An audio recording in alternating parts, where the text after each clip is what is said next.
அனைவருக்கும் வணக்கம். மீண்டும் தளத்திலிருந்து கார்த்திகேயன். இன்றைக்கு நாங்கள் கதைக்க இருக்க விஷயம் என்னன்னு சொன்னால், உயர்தர பரீட்சை பெறுபவர்கள் வந்த பிறகு குறிப்பாக இந்த கடந்த 2 நாட்களில் அதிகளவான இந்த முறை பரீட்சைக்கு தோற்றி பெறுபவர்களை பெற்ற மாணவர்களை சந்திச்சாங்க. அதில் குறிப்பாக நான் ஒரு பேச வேண்டிய விஷயம் என்னன்னு சொன்னால், சாதாரண தரத்தில் அதாவது ஓஎல்ல 8A B 9A அப்படி நல்ல ரிசல்ட்ஸ் எடுத்த பிள்ளைகள் கணக்கு பேர் ஏஎல்ல ஃபெயில் ஆகிருக்கிறேன்.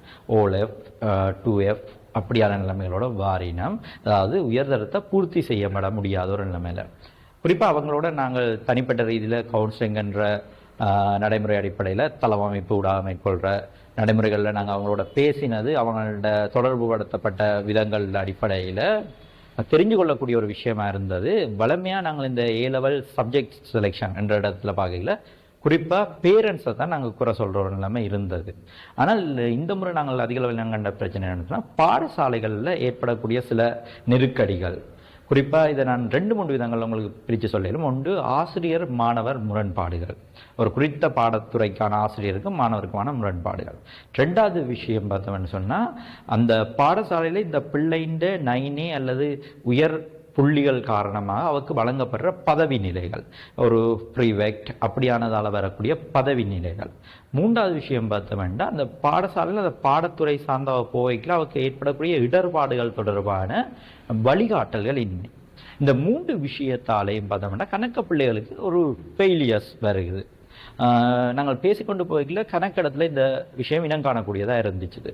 அப்போ இதுக்கான நடைமுறை என்ன, இதை எப்படி நாங்கள் தீர்த்து கொள்ள போனோம்னா, குறிப்பாக பாடசாலைகளில் கவுன்சிலிங் டீச்சர்ஸ், அதாவது உளவளத்துறை சார்ந்த ஆசிரியர்களில் தேவைப்பாடுன்ற ஒன்று இருக்குது.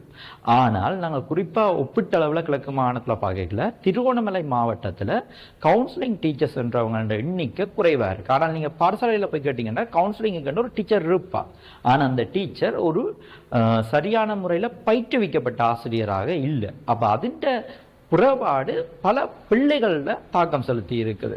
அதுலேயும் குறிப்பாக இந்த உயர்தரத்தில் இருக்கக்கூடிய பிள்ளைகளில் அதிக அளவில் தாக்கம் செலுத்துது. அப்போ இது தொடர்பாக கட்டாயம் சிந்தித்து இந்த சமூக ரீதியாக நாங்கள் செயற்பட வேண்டிய தேவைப்பாடு இருக்குது. இது ஒரு சமூக மட்ட பிரச்சனை. இதை நாங்கள் தீர்த்து வைக்கல, இதை பற்றி சிந்திக்கலைன்னு சொன்னால் பாரியளவான பிரச்சனைகளை நோக்கி இது கொண்டு செல்லும்ன்றது இந்த முறையான ரிசல்ட்ஸில் தெளிவாக வெளிப்பட்டிருக்குது. என்ன சொன்னால், இப்போ ஒரு பிள்ளைண்ட கல்வியால் அந்த பிள்ளை அடைய வேண்டிய இலக்குன்றது அவன் மன ரீதியான பாதிப்புகள் மற்ற உள்ள சார்ந்த பாதிப்புகளால் இல்லாமல் போகிறதுன்றது மிக கொடூரமானது, கொடுமையானது. அப்போ இதற்கான ஒரு நடைமுறையை நாங்கள் கட்டியமைக்க வேண்டிய தேவைப்பாடு இருக்கு. நான் நினைக்கிறேன், ஒரு 1.5 வருடங்களுக்கு முதல் திருவண்ணாமலை மாவட்ட பாராளுமன்ற உறுப்பினர் இம்ரான் மஹ்ரூப் இது தொடர்பாக சில முன்னெடுப்புகளை உளவளத்துறை ஆசிரியர் நியமனம் தொடர்பாக மேற்கொண்டிருந்தவங்க, அப்புறம் அது கைவிடப்பட்டது. அதே மாதிரி அண்மையில் தற்போதைய பாராளுமன்ற உறுப்பினர் கோதாசன் ஊடாக கூட சில முயற்சிகளை தொடர்பில் கோரிக்கை விடுத்திருந்திருக்கான்.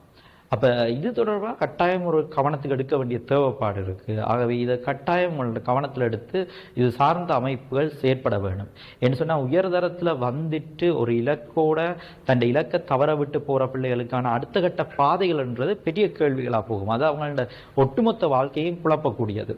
அதே சந்தர்ப்பத்தில் இதில் பாதிக்கப்பட்ட பிள்ளைகளுக்கு நான் சொல்லக்கூடிய விஷயம் என்னென்னு சொன்னால், இது உங்களுக்கு ஒரு செகண்ட் சான்ஸ் ஒன்றை தந்துருக்குது.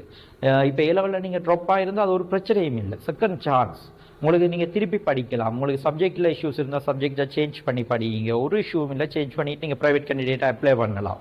அப்ளை பண்ணி நீங்கள் உங்களுக்கு எந்த பாடம் ஈஸியோ அந்த பாடங்கள் எடுங்க. இப்போ உதாரணத்துக்கு சில பிள்ளைகளுக்கு ஒரு டாப் கோர்சஸ், அதாவது மெடிசின், இன்ஜினியரிங் போகக்கூடிய ஐடியாவில் இருக்கார்கள், அதே சப்ஜெக்ட்ஸ் எடுங்க. அப்படி இல்லை, எங்களுக்கு A-level 3 பாஸ் இனாஃப் பண்ணி நினைக்கிற பிள்ளைகள் நீங்கள் சப்ஜெக்ட்ஸை சேஞ்ச் பண்ணுங்க. நீங்கள் இப்போ பார்த்தீங்கன்னு சொன்னால், இன்றைக்கு வேலை வாய்ப்பு அல்லது பல்கலைக்கழக நியமனங்கள், பல்கலைக்கழக பட்டப்படிப்புகளில் கூட பார்த்தோம்னு சொன்னால் பல இடங்களில் A-level 3 பாஸ்ன்றதை கேட்குறாங்களே, என்னென்ன சப்ஜெக்டில் பாஸ்ன்னு கேட்குறது இல்லை. அந்த 3 பாஸ் இருந்தால் உங்களுக்கு போதுமானது. அப்போ அந்த 3 பாஸ் எடுக்கிறதுக்கு நீங்கள் என்ன செய்யலாம்? நீங்கள் இனிலண்டி இலகுவான 3 சப்ஜெக்ட் எடுங்க. உங்களுக்கு எது ஃப்ளெக்சிபிளோ 3 சப்ஜெக்ட் எடுத்து போட்டு கூட நீங்கள் பாஸ் பண்ணிட்டு போயிடலாம். ஆனால் கட்டாயமானது AL 3 பாஸ்ன்றது. AL 3 பாஸ் இல்லாமல் பைபாஸ் ரூட்ஸ் நிறைய இருக்குது. ஆனால் நீங்கள் ஒரு கட்டத்தில் போய்க்கலாம், அதில் உச்சகட்ட தடைகளை திரும்பி உங்கள்கிட்ட கேள்வியாக வரும் A-level 3 பாஸ்ன்றது. ஆகவே இதை ஒரு இலக்காக வச்சுக்கொள்ளுங்க. கட்டாயம் இதை சிந்திக்க வேண்டிய விஷயம். இதை உரிய தரப்பட கவனத்துக்கும் கொண்டு போக வேண்டிய விஷயம். நன்றி, வணக்கம்.